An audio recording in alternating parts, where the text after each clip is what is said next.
your boy Dan, aka aDrive. But you guys, a pretty awesome video today. Today we're gonna be talking about a game called Lightseekers, which is a trading card game, and my friends at Lightseekers hooked me up with some pretty cool cards and helped me make this video for you guys. So hope you guys are excited. I'm gonna talk to you guys about what Lightseekers is, a little bit about how to play, and I can tell you it's a lot of fun. I don't know if you guys know, but I've been really getting into trading card games lately. As you can see from the channel, we've been posting some stuff, streaming some trading card game stuff, and Lightseekers is actually pretty fun, and it's really easy to pick up if you're just getting started out. In fact, my wife and I, Danny, actually played a few games together, and she was able to pick it up in the first game and actually beat me. So it's pretty easy to learn, but obviously it can get a lot more complicated as you kind of go on and kind of play through it and learn a little bit more. But it's actually a really fun game. There's some unique elements to this game that make it different from kind of any other trading card game. But there's a bunch of different starter decks. So like there's a couple ones. Like this one is the nature starter deck here, which is the one I actually used. My wife Danny ended up using the storm starter deck, which is pretty cool. And there's a bunch of other ones. You've got the dread starter deck here, and they all have different element types: poison, death, shadow in that particular one. You've got the tech one here,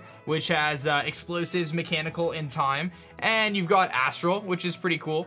This is solar, lunar, and gravity. And then you've also got mountain here, if that's your cup of tea. You got fire, earth, and crystal. So some pretty cool stuff there. But basically, I'll give you guys kind of a breakdown. So you're gonna start, it's a trading card game. Like I said, you got your play mats that come with the starter decks. Really easy to work with, really easy to navigate. And you're gonna start off with your hero card. So each deck is gonna have a hero. And this is my dude, Trianu here. Trianu is a hero card, and you can see right at the bottom there, he's got 30 health. That's what it's gonna mean. He's got these 3 different element types, as we talked about before, in our Earth starter deck, which is indicated right on the box. So you've got your animal, your forest, and your soul as his 3 different attributes. You can see that the middle one, which is forest, has a gold ring around it, and that gold ring is gonna mean that you can play forest cards pretty easily. You can play more than one forest card in a turn, essentially. And you can also play other cards of that element type. But that's kind of important to know, because you can't just be taking some cards from the dread deck and just throw it into your nature deck. It's just not gonna work.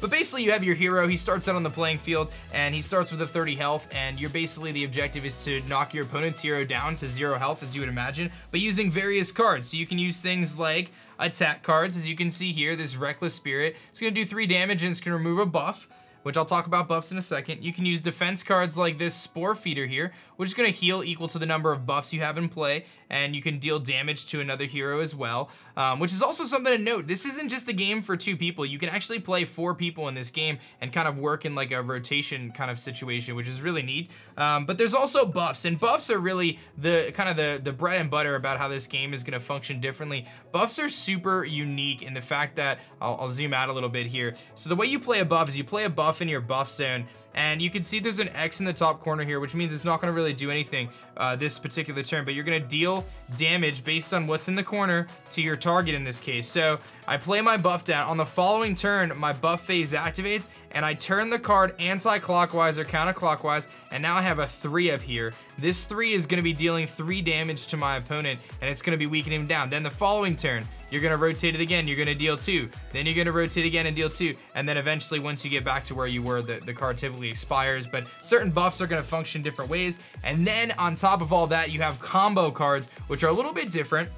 You play your combo card by using various like other cards in your hand to make the combo card work. So in this case, you have Beast Control here, which is gonna do a tremendous amount of damage. Overall, gonna be doing 21 damage to your opponent by rotating this and using that buff, but it does have a kind of an attribute here. In the combo cards, you have to take cards from your hand and put them back into your deck to make those happen. There's also some other rules of how you're gonna draw and stuff like that, but I don't wanna take too much of the time telling you guys how to play. I'll show you guys some footage of Danny and I playing, of course, so you guys can kind of see a general idea of how this goes and how you can go about playing Lightseekers. But it's pretty cool, man. There's a lot of really awesome things you can do with all the different cards. The heroes make every deck pretty unique in the fact that you can really do a lot of different things, and they have different abilities. Like we saw earlier with my Trianu card, Trianu's ability is gonna allow me to draw multiple cards and then actually heal my opponent, but I'm gaining a card advantage in return. So I think that that's pretty cool as well. So There's a lot of variation in terms of the decks that you can play with and the cards that you can have, so a lot going on there. But one other thing I wanted to add before we kind of wrap up this little video for you guys about Lightseekers was I did actually get some TCG packs too, and I wanted to open up those TCG packs, so we're gonna do that here in a moment. But another thing about Lightseekers is these cards can actually be scanned and they can be downloaded to play in a video game as well. Super cool there. And the starter decks include a bunch of stuff, man. Like I said, they got a booster pack for you. They've got the rule set, so it's really easy to pick up. They've got, you know, a play mat for you and some really cool stuff, little deck case for you and all that good stuff. So definitely recommend trying it out. Highly recommend it. But let's jump into some pack openings here, man. I love doing pack openings. Let's test our luck here and see if we can get anything good, because I know that there's actually some pretty cool stuff. So we got Spark Wisp here, which would be good, and Vitalizing Frog. These would be good cards for Danny to have. Burst of Venom, Bubble Fish, which was actually one of the cards in Danny's starter deck. Dawn Stalker, Den Mother, Unruly Mob, which brings up a good point. The gray cards can be used in any deck. And then we actually got a new hero, Cecilia. So if I wanted to use my nature deck, I can use a different hero instead of using my tree homie. And then we've got a Crystal Bat, a holographic card actually, which is gonna deal 3 damage, heal yourself for 3. That's actually a pretty good attacking card. I'm gonna get through all these packs though. I wanna see if we can get anything else, man. But you can see how these kind of work. You can swap your heroes out from your starter decks by getting new heroes. That's pretty cool. Here's another one, 5 damage, that's pretty good. You've got 3 damage and drawing a card. Lightning Storm, so you could potentially deal up to 12 damage with this combo here. Magma Spitter, dealing 6, taking 2, that's pretty good. And you know, most heroes start around the 30-ish health mark, so you can see how these can make a huge impact.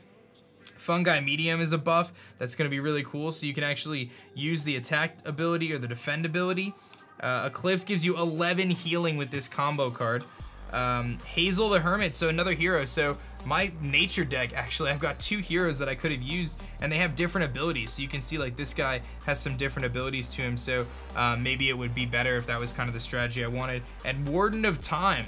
Next time any of your buffs are about to be removed or returned by a hero, move 2 discarded action cards to your hand. Increase this by 1 if a combo buff is affected. So pretty cool stuff there. Another holographic, and you can see the art on these cards are really, really cool. They definitely did a great job just like coming up with cool different card arts, and I think the fact that there's so many different elements just adds like a ton of variety to gameplay, so you can play a ton of different like decks and all sorts of cool stuff. So I definitely recommend trying it out, guys. Like seriously, you know, pick up a starter deck, maybe grab a few packs or so and just give it a shot. It's actually a lot of fun.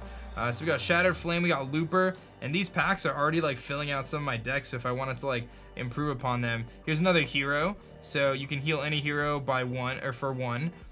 So you can heal every turn essentially by using your ability, which would count as one of your actions. We've got a Bulwark Carrier, Flower Garden, which is another buff card, pretty cool. And Phase Shift, a combo buff. You're gonna deal damage to your target when you heal for 1 or more, so 4, 5, and 5. So if you're healing, you're gonna be able to deal quite a bit of damage back, and that could pair really nicely with a hero that can heal every turn. You know what I'm saying? So you can kind of start to see, get the wheels turning as to how you can get different combos to work. So we've got a Bone Reaper here, a Nitro Heal, Dragon Hunter. So a lot of these cards would go well in my Dread deck. Core, another healer. You know, and you can get up to 35 health, so you start at 30, and by healing you can kind of get more. But another hero here. You've got Umbron Informant, again a great card, can be used in any deck. You know, you got that. You got a Hungry Behemoth, and then actually this is cool. Fumbling Alchemist, 6 damage, and you discard one of your combo cards, but you're dealing 6 damage. That's a lot of damage. So I think that's where we're gonna wrap up here, guys. I hope you enjoyed this video about Lightseekers, and I hope you guys give it a shot yourself. It's a lot of fun, man. I can tell you, to get my wife to play a trading card game with me, she was having a blast. Like I said, she beat me the first game she even played, which was pretty cool, and she has like no trading card game experience, so it's definitely pretty easy to pick up, and the more complicated mechanics will come over time. So give it a shot, guys. Thank you again to Lightseekers for partnering with me to make this video, and I appreciate you guys watching it. Thanks for hanging out, guys. My name is Dan. I also go by aDrive, and I'll catch you guys next time. Peace.